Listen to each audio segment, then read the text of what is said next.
नमस्कार दोस्तों, मैं रमेश बिरादर, सरकारी महाविद्यालय चिड़गुप्पा, हिंदी विभाग। तो हमने पहले देखा, आज हम आकाशदीप का अगला हिस्सा हम यहाँ पर देखेंगे। तो इससे पहले हमने देखा कि चंपा और बुधगुप्त दोनों मिलके एक द्वीप के पास चले जाते हैं। बाली द्वीप से सुमात्रा द्वीप के पास जाते हैं, यानी श्रीलंका के उस द्वीपों में उनका साम्राज्य बनाते हैं और बड़े व्यक्ति बन जाते हैं। यानी राजा रानी जैसा जो दर्जा होता है, उस तरह का दर्जा उन दोनों का हो जाता है। और वे अनजाने में दोनों एक साथ रहने लगते हैं और एक दूसरे को प्यार करने लगते हैं और एक दूसरे का परिचय भी करते हैं। और आगे जो बुधगुप्त है प्यार का इजहार करना चाहता है, मगर इस प्यार के बीच में जो चंपा है, चंपा की अपने पिता के प्रति प्रतिज्ञा उसे अकरता है, यानी वहाँ बाधा बनती है, क्योंकि वो अपने पिता के हत्यारे का बदला लेगी। और जो हमारे जो बुधगुप्त है वे जलदस्यु थे, उसे भी पता है, और किसी जलदस्यु ने ही, यानी वो सोचती है कि बुधगुप्त ने ही चंपा के पिताजी का खून किया है, यहाँ वह सोचती है। और चंपा उसे चाहते हुए भी उसे प्यार नहीं करती। और एक बार क्या हो जाता है, आगे देखेंगे अभी।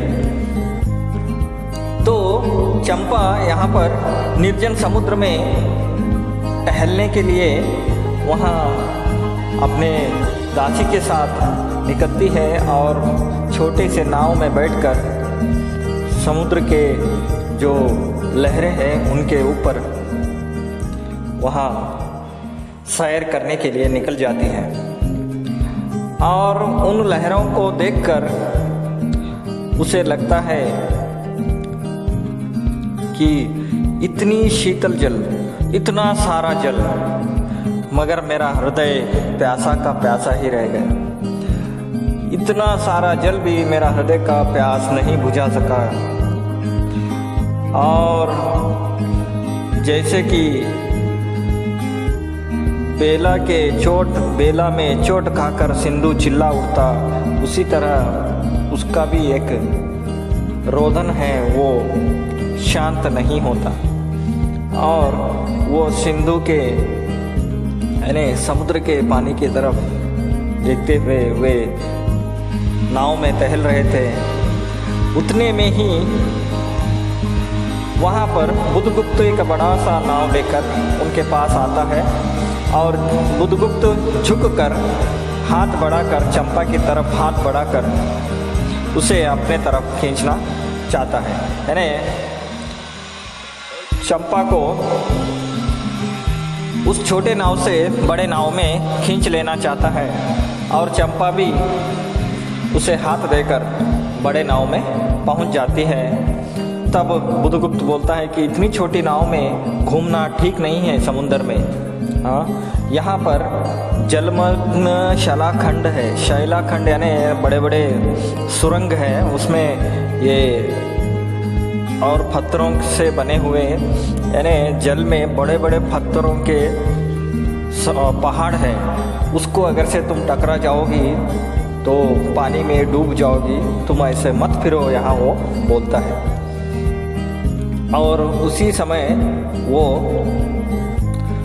अपने दिल की बात भी कहना चाहता है और कहता है कि चंपा, तुम कितनी निर्दयी हो। तुम मुझे एक बार आज्ञा दे के देखो, तुम क्या चाहती हो। मैं तुम्हें बहुत प्यार करता हूँ, तुम्हें क्या चाहिए बोलो, मैं तुम्हारे लिए क्या करूँ। मैं तुम्हारे लिए एक नया द्वीप का सृष्टि कर सकता हूँ, एक नई प्रजा को खोज सकता हूँ, एक नई राज्य बना सकता हूँ। मेरी परीक्षा लेकर देखो, कहो चंपा, मैं आप तुम्हारे लिए क्या कर सकता हूँ। ऐसा बोलकर वो अपने जेब में जो कृपाण होता है ना, छोटा सा तलवार, छोटा छुरीदार तलवार, उसे निकाल कर वो बोलता है कि मेरे हृदय पिंड को निकाल कर तुम्हारे हाथों में दे दूं। ऐसे वो तलवार को अपने हाथ में पकड़कर हृदय की तरफ वो हाथ बढ़ाता है और ऐसे में ही, इतने में ही जो चंपा है वो चंपा उसके हाथ को पकड़ती है और प्रतिरोध करती है और बुधगुप्त को हाथ से वो कृपाण को निकालकर अपने हाथ में पकड़कर उसे हटाकर अपने पास जो एक कृपाण था उसे वो निकालकर उसे बुधगुप्त के सामने उस अतल जल में, यानी उसका तल नहीं है, समुद्र का तल नहीं मिलता ना, उस तल में, उस समुद्र में वो कृपाण भी डुबो देती है और कृपाण उसके चंपा के हाथ से कृपाण छूटकर पानी में गिर जाता है। गिरने के बाद चंपा कहती है, आज मैं अपने प्रतिशोध का कृपाण अतल जब जल में डुबा देती हूँ। ये बोलती है कि मेरा जो प्रतिशोध था उसको मैं जल में डुबा देती हूँ। हृदय ने छल किया, बार बार धोखा दिया, यह बात वो कहती है।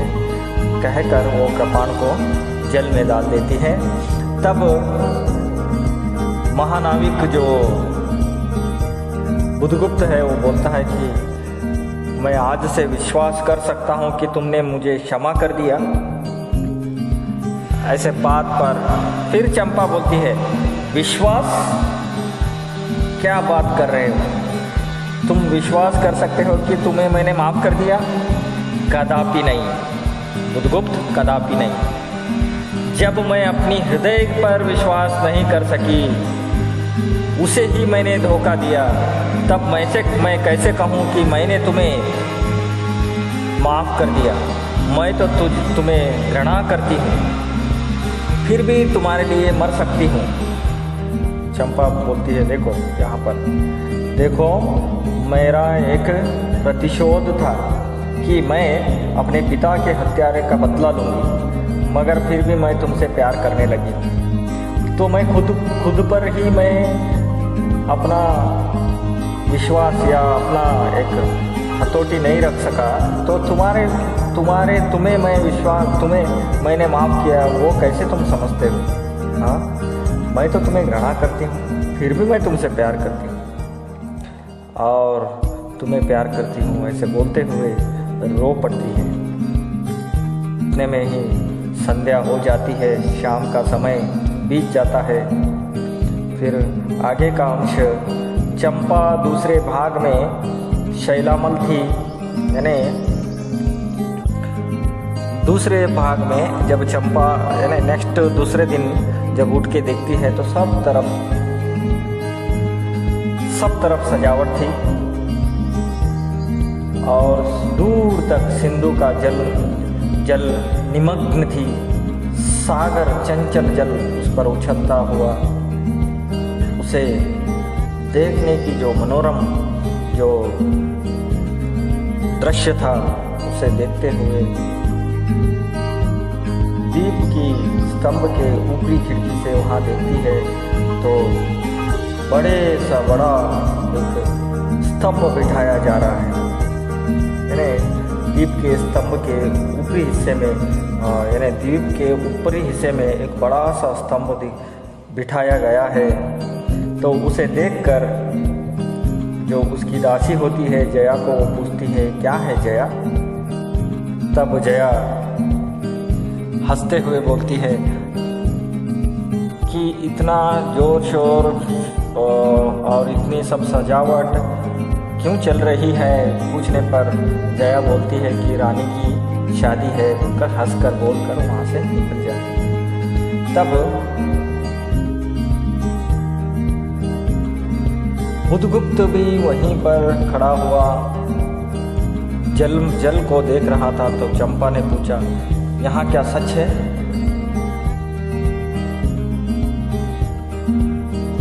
बोलकर चंपा बुधगुप्त से पूछती है, यानी मेरी शादी हो रही है? वो तो शादी के लिए वो कभी अपना राय नहीं दी। तब बुधगुप्त बोलता है, चंपा, यहाँ जो सच है वो तुम्हारी इच्छा के ऊपर निर्भर है। तुम कहो तो यहाँ सच भी हो सकता है। यहाँ बोलने पर चंपा बोलती है, चुप रहो महानाविक, क्या मुझे निस्सहाय और कंगाल समझकर तुमने आज यहाँ प्रतिशोध लेना चाहा? यानी मुझसे जो शादी की जो बात तुमने कही या सब तरफ बोली जा रही है, ये तुम्हारा ही कहा हुआ किया धरा है? तुमने मेरा प्रतिशोध लेना चाहा? मैं तब बोलने पर फिर उसका जवाब बुधगुप्त देता है कि मुझे गलत मत समझो चंपा, मैं तुम्हारे पिता का घातक नहीं हूँ। मैंने तुम्हारे पिता को नहीं मारा है। उन्हें कोई दूसरा जलदस्यु ने मारा है, यानी दूसरा डाकू ने मारा है, मैंने नहीं मारा है। तब चंपा बोलती है, मैं इसका विश्वास कर सकती बुधगुप्त। वहाँ दिन कितना सुंदर होता, वहाँ क्षण कितना प्रणीय होता। तुम इतनी निष्ठुरता में भी कितने महान होते, मैं इसे नहीं मान सकती। यानी चंपा मानने को तैयार नहीं है कि बुधगुप्त ने उसके पिता को मारा है। तब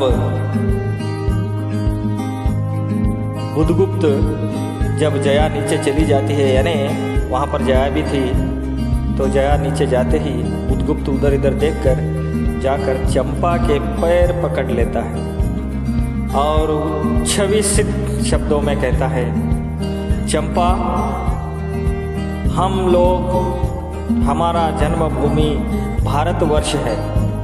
हम उस भारतवर्ष से कितने दूर निरीह प्राणियों में यहाँ पर रह रहे हैं और इन प्राणियों में हम इंद्र और शची के समान पूजित है, पर न जाने कौन अभिशाप है। यानी इतना सब कुछ हमारे पास होते हुए भी हमारे ऊपर कौन सा अभिशाप है कि हम लोगों को अभी तक भगवान ने अलग ही किया है। स्मरण होता है कि मुझे उस दार्शनिक देश का जहाँ वहाँ महिमा की प्रतिभा है, यानी वहाँ अपने देश को याद करने लगता है। वो बोलता है कि वहाँ हमारे दार्शनिक देश, यहाँ पर हम राजा होते हुए भी, सब कुछ हमारे पास होते हुए भी हम लोग दूर है, इसलिए मेरा देश मुझे याद आ रहा है। वहाँ मेरा देश जो दार्शनिक देश है, महिमा की प्रतिभा है, मुझे वहाँ स्मृति नित्य आकर्षित करती है। परंतु मैं क्यों नहीं जाता, जानती हो?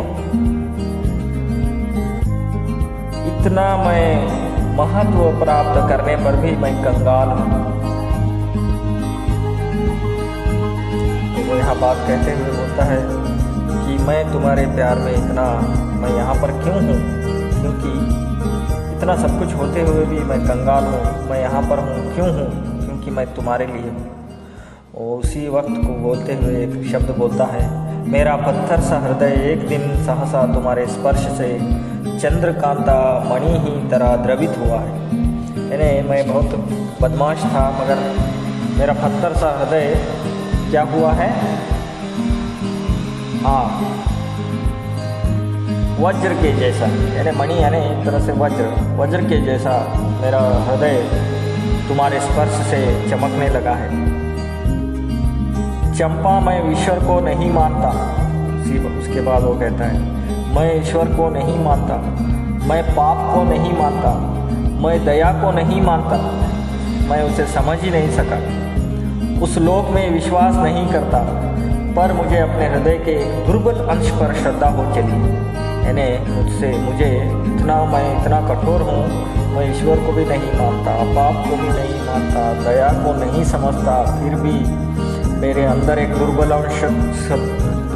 अंश पर श्रद्धा हो चली है, यानी तुम पर मुझे प्यार हो चली है। तुम न जाने कैसे एक बहकी हुई तारिका के समान मेरे शून्य में उदित हो गई हो। आलोक में एक कोमल रेखा इस निवड़तम में मुस्कुराने लगी है। और चंपा का बहुत सारा वो तारीफ करते हुए वो कहता है कि चलो चंपा, हम और तुम दोनों मिलके अपने उस दार्शनिक देश के तरफ जाएंगे, हमारे भारत वर्ष के तरफ जाएंगे। चलोगी क्या चंपा? जैसे वो बोलता है, बोलने पर बुधगुप्त बोलता है, मैं कल भारत के लिए मैं प्रस्थान कर रहा हूँ और तुम मेरे साथ आ सकती हो। ऐसा वो बोलने पर चंपा ने उसके हाथ पकड़ लिए और कस्मिक झटके ने एक पल भर के लिए दोनों के अधर को मिला दिया।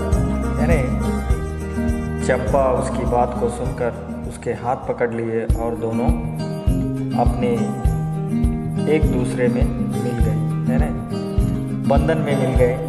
और उसके बाद चंपा ने चैतन्य होकर, यानी वो जो गले मिल गए थे उसे वो झपट कर बुधगुप्त से कहती है, बुधगुप्त मेरे लिए सब भूमि मिट्टी है। यानी चंपा भारतवर्ष को जाना नहीं चाहती, तो उसके उत्तर में वो कहती है कि मेरे लिए सब भूमि मिट्टी है, सब जल तरल है, सब पवन शीतल है, कोई विशेष आशंका हृदय में अग्नि के समान प्रज्वलित नहीं है, सब मिलाकर मेरे लिए एक शून्य है। मेरे प्रिय नाविक, मेरे लिए सब कुछ एक शून्य है। तुम स्वदेश लौट जाओ, विभाओं का दुख सुख भोगने के लिए, और मुझे छोड़ दो इन निरीह भोले भाले प्राणियों के दुख की सहानुभूति और सेवा के लिए। यानी वो उस द्वीप को छोड़ के नहीं आना चाहती और वो वहाँ पर बसे हुए भोले भाले जो इंसान थे उनकी सहानुभूति, वो सेवा सहानुभूति करना चाहती है। और यह बात सुनकर बुधगुप्त दिलो दिल में बहुत निराश होकर बोलता है, तब मैं अवश्य चला जाऊंगा चंपा, यहाँ रहकर मैं अपने हृदय पर अधिकार कर सकूं, इसमें संदेह है। आह, उन लहरों में मेरा विनाश हो जाए। तब महानाविक बोलता है, उच्छ्वास निकालता है और फिर उसने पूछा, तुम अकेली यहाँ क्या करोगे? तब फिर चंपा जवाब देती है, पहले विचार था कि कभी कभी इस द्वीप पर से आलोक जलाकर अपने पिता की समाधि का इस जल से अन्वेषण करूंगी, किंतु देखती हूँ मुझे भी इसी में जलना होगा जैसे आकाश दीप। उसका आखिरी उत्तर रहता है कि मैं पहले विचार करती थी कभी कभी इस द्वीप पर आलोक जलाकर, यानी दीप जलाकर मेरे पिता की समाधि का मैं अन्वेषण करूंगी, यानी मेरे पिताजी जो जल में जलमग्न हुए थे उनका अन्वेषण करूंगी। मगर मुझे आज लगता है कि मैं भी इसके लिए जलना पड़ेगा, यानी मुझे भी इसके लिए जलना पड़ेगा जैसे एक आकाश दीप बनकर। यहीं पर यहाँ कहानी समाप्त होती है। दूसरे दिन फिर थोड़ा सा सुबह जब चंपा उठकर देखती है तो जो नाविक था बुधगुप्त, वे नावों को एक श्रेणी में चंपा के उपकूल को छोड़कर पश्चिम की ओर महाजल व्याल के समान वहाँ से जा रहा था और उसकी आंखों से आंसू बहने लगे। यहाँ देखकर चंपा भी रो पड़ती है दोनों रोते हुए अपनी विदाई दे देते हैं। और यहाँ संपूर्णतः आकाशदीप जो जयशंकर प्रसाद जी का यहाँ कहानी है, ये जो कथा चली यहाँ शताब्दियों पहले चली हुई कथा है।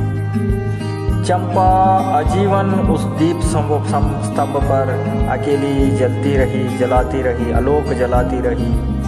किंतु उसके बाद भी बहुत दिन द्वीप निवासी उस माया, ममता और स्नेह सेवा देवी की समाधि सदृश्य पूजा करते थे। यानी आगे वहाँ के जो लोग थे चंपा के समाधि की रोज पूजा किया करते थे। इसी बात पर यानी इस वाक्य पर हमारा यहाँ आकाशदीप कहानी समाप्त होता है। और इस कहानी में लेखक यहाँ बताना चाहते हैं कि बुद्धगुप्त इतना बड़ा नाविक होते हुए भी, सब कुछ उसके हाथ में होते हुए भी, चंपा की जो इच्छा थी उस इच्छा के लिए वो सब कुछ त्याग करके अपने देश को वहाँ जाता है। यानी प्रेम का बलिदान भी यहाँ पर हम देखते हैं। और चंपा जो उसके साथ जा सकती थी मगर फिर भी वो भोले भाले निरीह लोगों का सेवा करना चाहती थी, उन्हें उनकी मनोबल को बढ़ाना चाहती थी। और पूरा जीवन उसने उनकी सहानुभूति और सेवा में उसने बिताया। यह दो बातें हमें याद रखना है। और इस कहानी का आपको अपने ही वाक्य में लिख के मुझे